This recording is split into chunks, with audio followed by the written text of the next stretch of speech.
Good morning students. Ninth class में English subject में आज हम टॉपिक पढ़ रहे हैं correct form of verb. Correct form of verb का मतलब होता है क्रिया का सही रूप। ये टेंस का ही एक पार्ट होता है। जो सेंटेंस दिया हुआ है उस सेंटेंस को देख करके जो ब्रैकेट में वर्ब होती है उसका सही रूप लिखना होता है। और फर्स्ट फॉर्म आती है, सेकंड फॉर्म आती है, थर्ड फॉर्म आ सकती है, हेल्पिंग वर्ब लगानी कौन सी है, आईएनजी जोड़नी है। इस तरह से हम इस टॉपिक में सीखना है। आपको दो रूल्स सामने दिए गए हैं। दो रूल्स को केयरफुली समझना है। सभी के कुछ एग्जांपल्स दिए हुए हैं। दोनों रूल्स के एग्जाम्पल को देखना है। इसके आंसर भी सामने एरो करके लिखे हुए हैं। हम एक एक सेंटेंस, एक एक रूल को, एक एक एग्जाम्पल को ध्यान से पढ़ेंगे तो ये ज़्यादा अच्छी तरह समझ आएगा। आपको नोटबुक बनानी है। नोटबुक में सारे रूल्स उतारने हैं और डेली का टाइम टेबल बना करके इसको लर्न करना है। टेंस पहले पढ़े हुए। टेंस में ही ये टॉपिक आता है। टेंस की रिवीजन हो जाएगा और टॉपिक वापस जो है समझ में आ जाएगा। आपके कोर्स में दिया हुआ है। तो शुरू करते हैं टॉपिक को। इसके कई रूल्स होते हैं। दो रूल्स हैं, आगे और भी रूल्स आएंगे। नेक्स्ट क्लास में अगला रूल्स पढ़ाया जाएगा।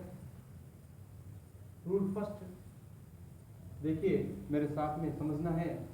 यदि सेंटेंस में कोई सेंटेंस दिया हुआ है आपके सामने, फर्स्ट सेकंड थर्ड फोर्थ, ये एग्जांपल के रूप में, इस सेंटेंस में ऑलवेज एक वर्ड याद आ जाता है। डेली कहीं लिखा हुआ होता है। Ever, never, generally, seldom, often, regular, regularly, continuously, इस तरीके के वर्ड्स जो दिखाई देते हैं। इन द मॉर्निंग हो सकता है, एट नाइट हो सकता है, इन द आफ्टरनून हो सकता है, और भी बहुत सारे वर्ड्स होते हैं, एक्सेट्रा लिखा है। ऐसे वर्ड्स होने पर वो सेंटेंस जो है प्रेजेंट इंडेफिनिट टेंस के होते हैं। प्रेजेंट इंडेफिनिट टेंस के वो सेंटेंस होते हैं। उन सेंटेंस में हेल्पिंग वर्ब और वर्ब निम्न प्रकार लगानी है। अब हेल्पिंग वर्ब या वर्ब प्रेजेंट इंडेफिनिट का नाम आते ही आपको ध्यान होना चाहिए। प्रेजेंट इंडेफिनिट में जो है कौन कौन सी हेल्पिंग लगानी है और कौन सी आपको वर्ब का फॉर्म लिखना है। फिर भी मैंने यहाँ पे एक एक्सप्लेन करके बताया हुआ है। हेल्पिंग वर्ब देखो, नोट या क्वेश्चन होने पर, अगर नोट सेंटेंस में दिया हुआ है या कोई क्वेश्चन मार्क या पता लग रहा है तो फिर डू डज हेल्पिंग वर्ब में से लगानी है। और डू डज के साथ हमेशा वर्ब की फर्स्ट फॉर्म आती है। अब डू और डज कब लगेगा? डू सब्जेक्ट अगर प्लूरल हो, बहुवचन सब्जेक्ट आता है तो डू लगाना है। सब्जेक्ट अगर सिंगुलर है, एक वचन है, तो आपको डज लगाना है। और डू डज के साथ में वर्ब फर्स्ट फॉर्म लगानी है। अगर सिंपल सेंटेंस हो, नेगेटिव नोट नहीं हो, क्वेश्चन मार्क नहीं हो, सिंपल सेंटेंस हो, तो आपको वर्ब दो प्रकार से सेलेक्ट करनी है। ब्रैकेट में जो वर्ब की फर्स्ट फॉर्म होती है उस फर्स्ट फॉर्म को ये ऐसे कैसे लिखना है या वर्ब की फर्स्ट फॉर्म के साथ ऐसे ही जोड़ना है, ये सब्जेक्ट पर डिपेंड करता है। सब्जेक्ट यदि प्लूरल बहुवचन सब्जेक्ट हो तो वर्ब की फर्स्ट फॉर्म आ जाती है, और सब्जेक्ट सिंगुलर हो तो आपके वर्ब के साथ ऐसे ही जोड़ना पड़ता है। जैसे प्ले, प्लेज, कम, कम्स, ईट, ईट्स, रन, रन्स। इस तरह से सब्जेक्ट सिंगुलर और सब्जेक्ट प्लूरल आपको पता है कौन सा होते हैं, ये पिछले क्लास में ही हमेशा पढ़ाते रहे।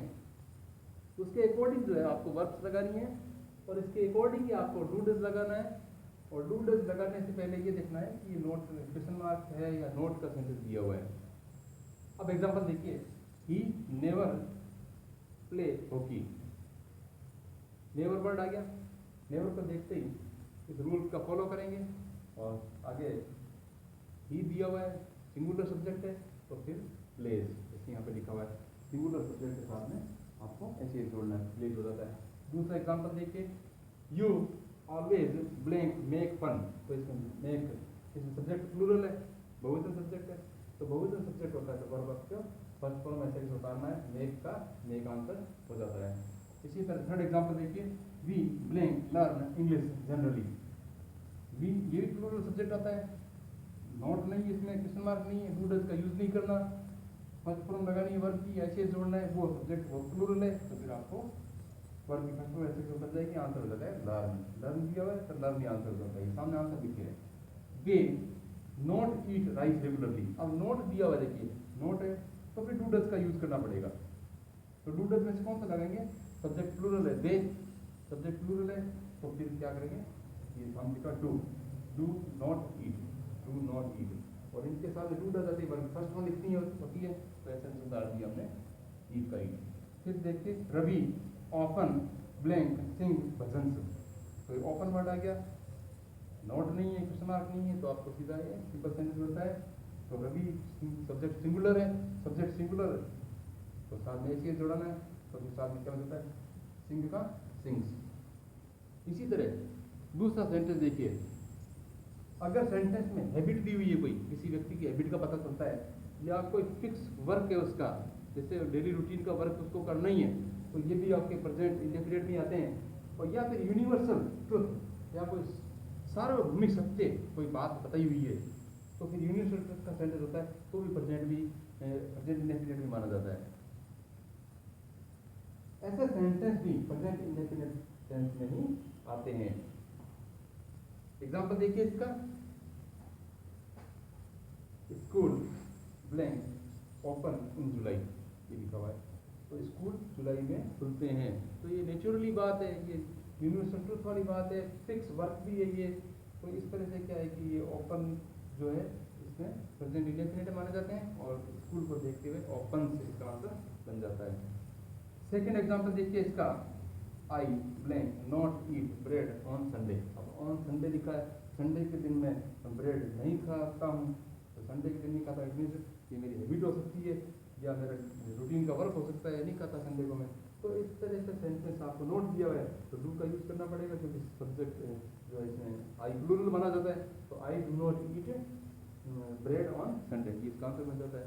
इसी तरह देखिए, the moon blank shine at night, ये दिया हुआ है, अब चंद्रमा रात को चमकता है, तो ये यूनिवर्सल ट्रुथ की बात आ जाती है, तो ये भी प्रेजेंट इंडेफिनिट माना जाता है सेंटेंस।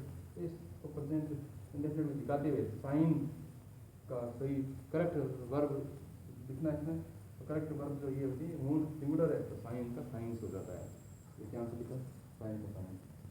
तो इस तरह से मैंने कुछ एग्जाम्पल दे करके समझाने की कोशिश की है, और रूल्स भी आपके सामने लिखे हैं, और फिर भी अगर किसी तरह कोई प्रॉब्लम्स आती है तो नेक्स्ट क्लास में उसका सॉल्यूशन करेंगे। इसको आप लर्न करना है, आपको दोनों रूल्स को एक्सरसाइज की प्रैक्टिस करनी है, और जो है नोटबुक में उतारना भी है। ठीक है, थैंक यू।